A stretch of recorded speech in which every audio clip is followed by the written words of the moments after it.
நான் இருக்கும்போது உனக்கு பொம்பள சோக்கு கேக்குதா? தூங்கிக் கொண்டிருந்த கணவனின் லுங்கியை அவிழ்த்து, வயிறு மற்றும் அந்தரங்க உறுப்பின் மீது கொதிக்கும் எண்ணெயை ஊற்றிய மனைவி. நெல்லையில் நடந்த பயங்கர சம்பவம்.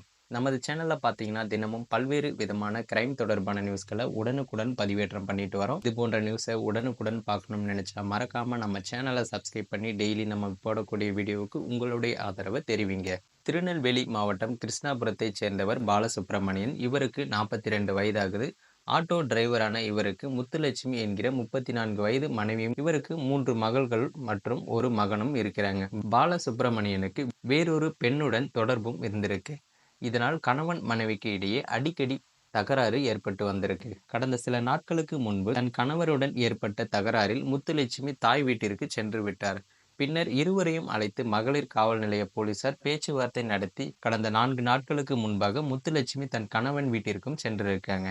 சம்பவத்தன்று காலை சுப்பிரமணியன் தூங்கி கொண்டிருந்த போது முத்துலட்சுமி தண்ணீர் ஊற்றி அவரை எழுப்பியதாக தெரிகிறது. இதனால் மீண்டும் வாய் தகராறு ஏற்பட்டது. கோபத்தின் உச்சிக்கு சென்ற முத்துலட்சுமி கொதிக்கும் எண்ணெயை தன் கணவனின் வேட்டியை அவிழ்த்து ஆணுறுப்பில் ஊற்றியுள்ளார். இதில் வயிற்று பகுதியில் இருந்து கால் வரை அவரது உடல் வெந்த நிலையில் வலி தாங்க முடியாமல் அலறி துடிச்சிருக்காரு. உடனடியாக அவரை அக்கம் பக்கத்தினர் மீட்டு மருத்துவமனையில் அனுமதித்த நிலையில் தற்போது அவருக்கு தீவிர சிகிச்சை வழங்கப்பட்டு வருகிறது.